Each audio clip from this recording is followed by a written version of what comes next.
that most people don't get, being able to.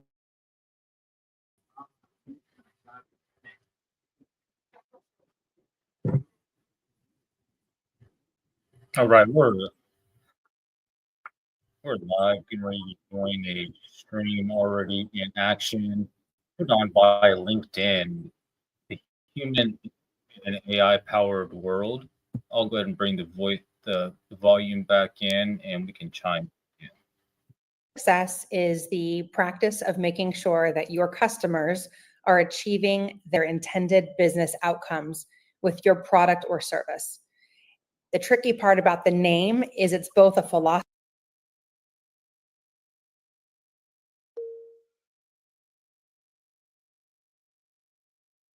customer outcomes. Some call it customer experience managers. The name doesn't matter so much as it does as the philosophy and that there is ownership. Somebody has to own it. There's a Disney quote that I learned years ago, and it's this philosophy that someone always owns the moment. And I think about that from the Disney parks experience. I live near Disneyland, and when I walk through the park with my kids, I notice that there is not a piece of chipped paint. There is no, rubbish, trash, garbage in any of the alleyways on the thoroughfare walkways. There's shade where it needs to be thoughtfully placed. They have a whole flow that they think about of what customers are going to see and smell and experience through each of those different parts of the park they're walking through. And that made me think about, wow, if they're thinking about someone always owning the moment, they're engineers, if you will. They call them Imagineers. And it's their job to think through the rides, the guest experience while waiting on that ride. Is it going to be clean? Where are there going to be stands to offer refreshments and beverages and things like that? That whole motion of thinking about the customer experience and that journey also applies to us in B2B technology and in other industries, B2C, and other spaces in manufacturing or engineering of, civil engineering and all these other CPG, manufacturing toilet paper. We have a client that does that. All those different pieces have somebody who is buying your goods, your services, your products, and making sure that they are aware of this holistic experience. Somebody is owning the moment for them. And that means that you're thinking about what that consumer of your product is thinking, is knowing, is feeling. So you really get into the root and the heart of what it is that they need to be successful. Embodying that and delivering that to them is really customer success. And there's people who have to own that. There's people who are driving against the strategic plan and making it happen. But at the root of it, it's a company's responsibility, and it's all members of the company's responsibility to deliver against the customer's intended outcome. What is it they need? How are we doing it to them? And most importantly, do they know that they're getting it? Wow. And there's so many layers of that we all experience, no matter what product. I mean, going to Disneyland is, amazing. But even if you go to a grocery store, there's a customer experience. Have you ever gone to, I'm not sure if you have them, but we have malls. I mean,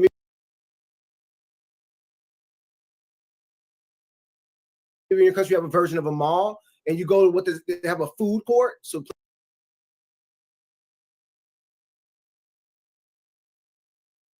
place where you can go get some food, and you can smell the food's kind of cooking in the place. So it adds to the experience, So I love how you brought that down, on such a human level. Let's talk next slide here. I think there's a key piece of this. What is the human piece? Now, I mean, speak a little bit more specifically before we go full blown, like where the future is going. Where have humans, really made the edge for companies today, and how they do customer success? I think it's in that piece I lightly touched on, which is the consumer of your product or service. And, engineers and product managers, all of us think about the personas is the word that we use, right? The people that are engaging with your product and service. And it might be different types of people, different types of roles. And when you break that down and thinking of the psychology for each of them. So an example, if you're selling, let's say a CRM, you're selling an application that helps with your customer relationship management. And the person who's buying your software might be different than the people who actually use it. And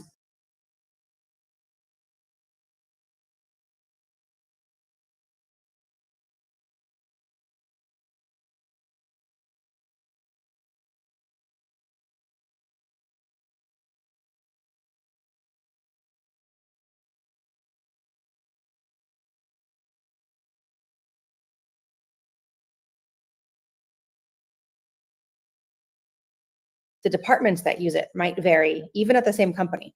And so when we think about the human part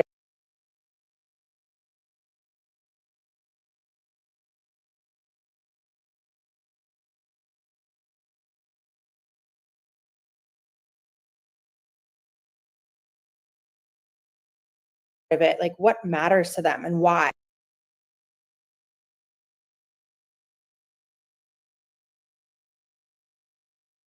And at the end of the day, how can we help them be successful in their job? We can talk about the future state of what that looks like all day long, but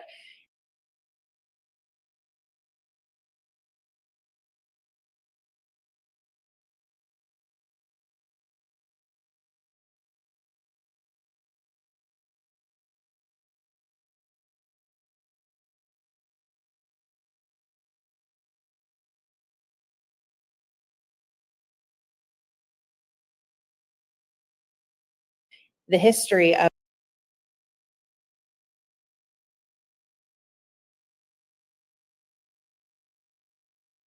business in general is two humans connecting and sharing ways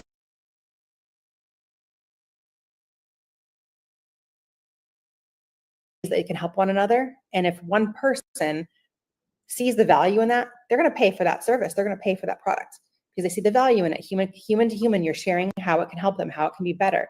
Who doesn't want to save more time in their day at their work? Who doesn't want to have better an automobile that drives more smoothly or faster? So the idea of the human piece is really getting into what matters to a person and why. I think that's number one. And then number two is this empathy piece. There's an understanding when you're working with somebody for a long time as a vendor partner relationship, and they come to you and they say, look, the industry is really just hurt our business right now, and we're having some financial hardship. Is there anything you can do to move us to quarterly payments? We're paying annually for our subscription right now. It would really mean a lot if we could adjust. And if it was, black and white, old days, call up, push a number, talk to, a robot, so to speak, is what we used to say, they wouldn't necessarily get that same TLC that they would. And that just acknowledgement, I hear you, I see you, I'm sorry you're going through that. Let me see what I can do about it. Even if that's not something I'm allowed to do, I might go take that extra step and really, address the need there for them. I think the third piece is that business is changing. It's changing constantly. So we also have to understand from our customers' perspective, where are they going in their business and what are we doing to help them get there, and almost be a trusted advisor, like take an extra step forward to think about where they need to go. That's another piece of this empathy piece. It's another piece of really knowing your customer on that persona level and bringing your expertise to them to help them. And I think it's in a different way where we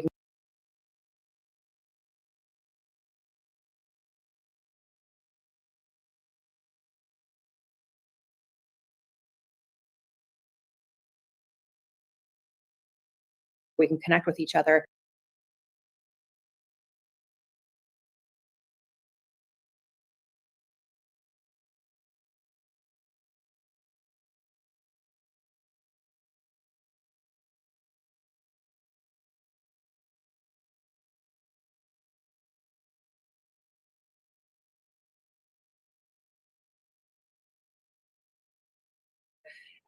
That has made this world of customer success, beautiful, and why that human edge is an extra part. Why there's even people dedicated to helping keep customers is because if it was that easy, you would just have, a full pure play in-app experience. But there's times and moments where it makes sense to have that human connectivity. I heard someone say the link's not working. I'll double check that. But you hit on the nail, I think, so much of this. And I want to bring out I think it was Salvador. Shout out to Salvador. He's like, yo, actually, I disagree. I think AI is going to take over everything. And once AGI hits self-improve to a level of 600 IQ, they definitely won't need us. I think there's something to what he's saying.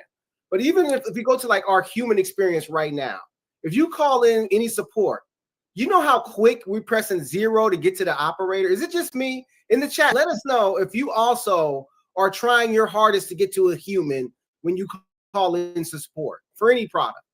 I think there's something to what Sabina's just mentioned, which is, yes, there's a position or a place where we could trust AI at that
But part of what Sabina, maybe you could share more here is like, Yeah. there's a human connection piece that does have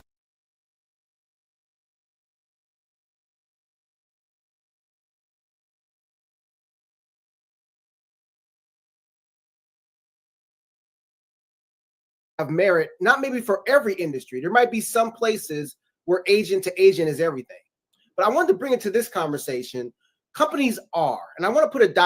on that. Now, we've seen a recent shift happen with agentic software, again, AI automation. But just right before that shift, even, let's give people a backdrop. Like, you go into this company, what are companies doing today when you kind of work with them? And maybe share a little, like, what is a touch point? What is a success plan? I don't want to go too much into like terms, but can you help people understand, like, what are companies doing? We have a pretty vast range, right? And going back to Salvador's point, I think those of us that are in this tech space that are AI forward thinking and are living it and breathing it and consumed by it every day and learning as much as we can because it's changing constantly, we have to also remember, like, we're a specific niche of the overall business world. And there are industries that are still so far behind. And even in tech, there are companies that are so far behind that, I mean, I'm talking like they're just getting to the point where they're leveraging the concept of an application to engage with their customers, like in-app notifications, like things that have been common for a decade in some spaces. They're just not there because they're so big of a company. And there's a lot of regulatory and compliance, or IT is backlogged for 2 years. So we have to remember that by 2030, is it going to be the case that a lot of the work that we do today is completely different? Yes, but there's going to be this change management. And for some companies, it'll be 3 months, and some it might be 13 years. And so that goes back to like the meeting them where they are and helping them in that narrative, helping them in that dialogue. So what I'm seeing right now in companies is this vast difference of hunger and then readiness and data maturity to support this evolution into leveraging AI. So when we think about customer success and, you know, my domain of expertise and where companies have been and where they're going and prepping for this upcoming course, I was thinking about, we have to explain, you know, where companies have been to talk about where they're going. And same thing with the history of customer success overall. So I've distilled it down. I think there's 6 general phases of growth that we've seen since, you know, it was ultimately Salesforce that brought a lot of the customer success concepts to the market as we know them today, and how that's evolved. And so it really used to be, we know it's 5 to 25 times more expensive to acquire a brand new customer than it is to keep the ones that you have. So said differently, work really, really hard at keeping those customers because it's a lot more financially responsible to do so. And that's what's going to help your business grow. There's a term in our space, you know, Sam's heard it a bazillion times, a leaky bucket. The idea is you fill your bucket with customers or with water, but if you're churning them out, they're leaking out of the backside of your business, you're not keeping them, then you're just constantly filling it up, and then losing customers. And that's not a good reputation. It's not a good look. And that's not a good scalable business model.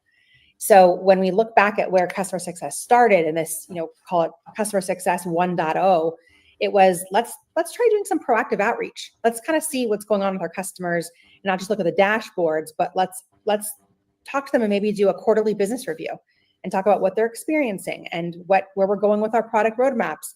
The whole mission there was to help prevent churn. Help prevent the churn, meaning customers leaving your business. And then we got into like the second phase of customer success, which was, wait a minute, if our customer success managers are talking to our customers, right, we likely have a really key opportunity to maybe expand that business. Maybe the customer says, oh, we're acquiring a new company. And that says, ding, ding, ding. That's my opportunity now to get in there and try to sell some more stuff. And so it's tied to revenue, not just supporting the customer, but now helping us grow and protect the bottom line of our business. And that was a first turn. Well, then it became, well, wait a minute. Now, if we've created these people that are supposed to be helpful, but now they're also selling, is that a conflict of interest? And so the roles, responsibilities between sales and account management and customer success, that's when that kind of started to come up and be a little bit more prevalent. So that got us into phase 3 of customer success, this CS 3.0, when we really doubled down on being a trusted advisor. I'd call that the trusted advisor era, where we worked into becoming domain experts. We became performance coaches in the industry that we were working with. So if you're an education technology software provider, and your buyers and your users are school districts and teachers and administrators, you have to learn that industry really well to be able to speak with them in a way that's going to resonate. So teams hired former teachers former administrators, and that was then the CSMs. They were learning the product and helping other teachers because they walked in the same shoes. Since then, we've evolved yet again and again and again. And so in the course, I'll go through these other phases, but really then we got to, a digital touch, and we thought digital was just for your small customers. And then it became, wait a minute, maybe there's efficiencies to be gained, and maybe our biggest, hugest customers also want some digital sprinkled in. And then now fast way forward, skipping a few more steps, we've got this beautiful world of AI that we're all here for. What definitely a journey it's been. I got to see some of that myself working in some of the companies in the world. It is a really powerful concept that's really human at the basic end of the day. How do we help people get more value out of the things that they buy? Now, whether we do things proactively, so we lean in and we actually support them with human tactics, or we provide, whether it's notifications, automation that does it for us, the core idea is to make sure that people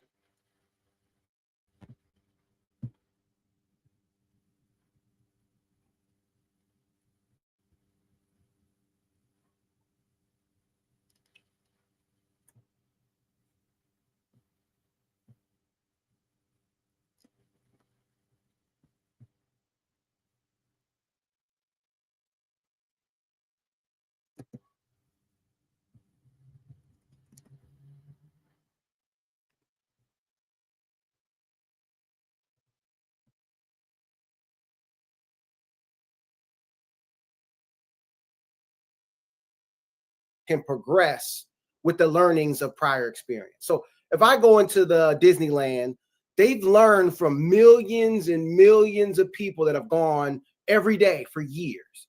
They know how families work. They know what their buying habits are. They know what different things that they don't like. So they're able to learn from that experience and then turn that into better experience. And so you ever have these moments? There's a word for it. It's called serendipity. When you do customer success well, when you're doing it well, it just feels like these serendipitous moments where it just happened to work perfectly. But really under the hood, there's magic that's being produced. And so I want to go to the next slide. I think this kind of brings this conversation further here a little bit, which is like, and you kind of talked about it, like what's changed truly? Before we go into like what companies are doing, it all comes from us as people. And so again, every one of you that's on this call, I can't tell you enough, if you can own these concepts, understand these concepts, you could put yourself closer to the customer. And whoever is closer to the customer and understanding their needs, being able to provide value, those are the people that can change the business in a positive way. And so imagine as the business evolves and becomes more successful, your career rises with it. So there's no role that you're in that understanding these concepts doesn't help you. But let's talk a little bit about the people that are using tools. Us, we're all consumers. What's changing in what we expect from your view? We want people to know who we are and what we need and when. And that's an orchestration piece, using the data, using the intelligence that you have about the millions of other people or hundreds of other people that have come before you to make it a curated experience for me. I want to feel like it's customized. I want to feel like I'm not going to waste my time. I'm a working mom. Husband works as well. We travel a lot for work. We've got a lot going on. Every experience in my life, I expect it to be as efficient as possible. If I can save some time, that's a big win. That means more time with my kids. That means more time with my husband, means more time with my friends. So I want in the products and services I buy, I want it to almost anticipate what my needs are going to be before I even realize I need them. That's the true sign of serendipity for me as a user and purchaser of software and tools. You got it. And I mean, I've seen so many great comments in the chat. I know we'll have Q&A at the end, but I do got to touch on some of these. Just so many good things here. Just people sharing good points. And, we look at just what we expect. We expect companies to be able to show up and show out in a way that, 10 years, 20 years ago wouldn't have even been possible. And so that word that really encapsulates that, I love that you brought up, is empathy. I want companies to be able to understand me in a real, powerful way.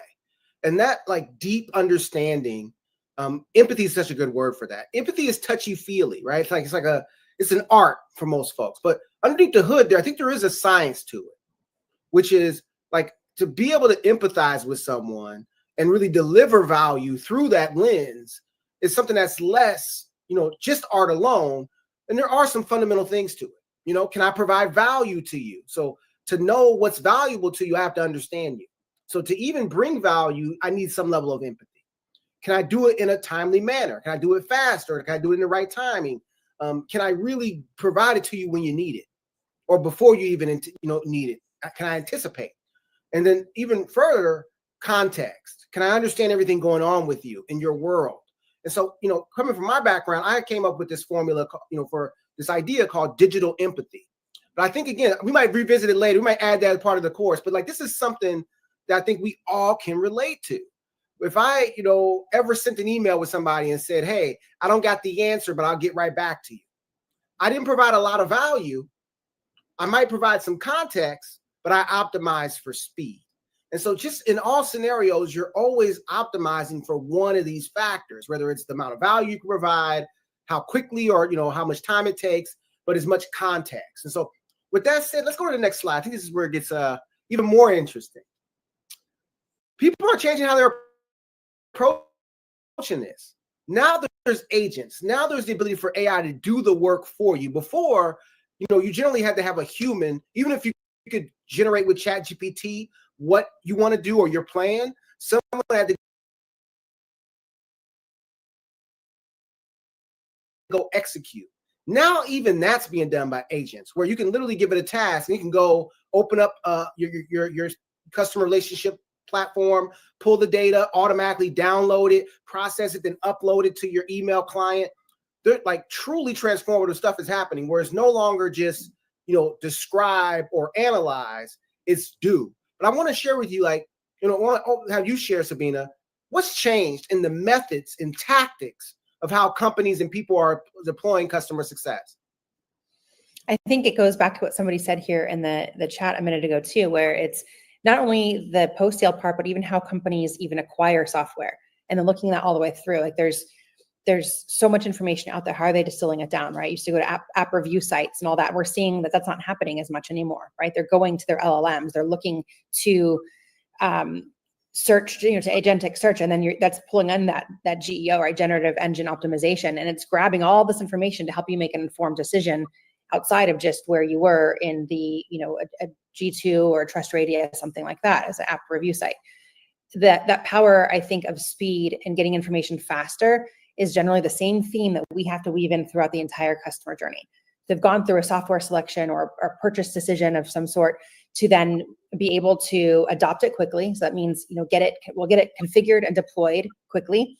They want it to be adopted quickly, meaning is their team using it, or are they using it the way that it's supposed to be used? And then how is it working relative to the expectation they had up front? And so people now, from a strategy perspective, are looking at it's not a one size fits all. Because of agentic connectivity, we're able to curate these experiences that are different based off of maybe different customer cohorts. And even so, you might say your biggest customers, your middle, and your small. That's what people used to do a lot of. What's changing now is you can get way more sophisticated.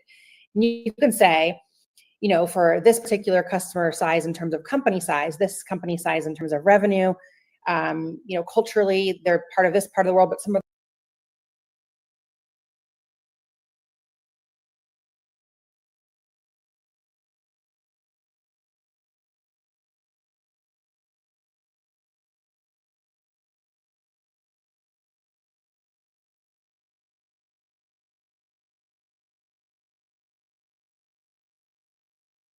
some other team is over here, and this part of the group is only going to use these features, when this part of the group is going to use those features. You get really, really specific and literally show a different experience in app. The user, the UX can change, the UI can change, and it's all rooted in this data that you have that's also dynamically changing. And so companies who are sophisticated and launching into this quickly, it's completely changing these inputs. It's no longer this customer journey map that people might have said, okay, well, at Disneyland, you walk through the gate and the guy waves at you, right? And then the ice cream cart's up here.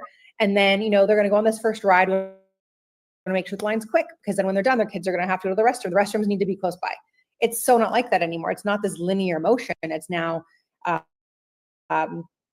not even an infinity sign. It's just going to have its own little weaving goals with these moments of truth peppered in that you can still orchestrate as a business. So it's changed from being really more simplistic. Now we have to look at the customer experience all the way from the beginning of the buying decision, all the way through to how a particular persona and a particular scenario is going to be interacting with your product or service.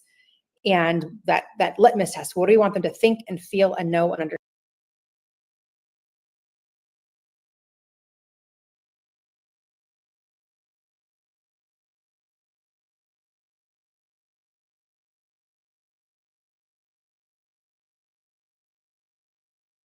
understand? And now we can configure those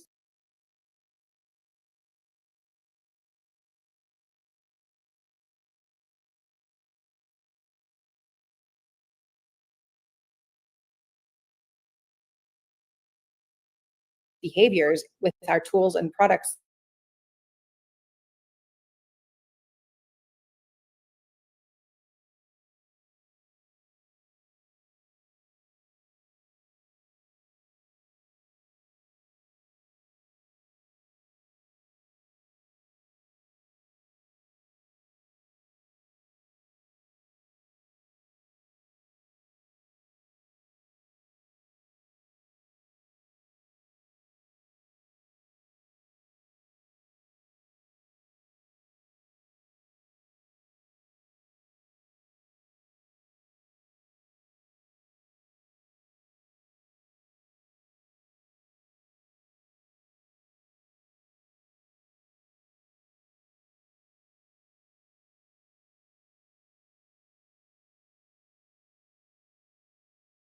We're paying for courses and sending people to certification camps.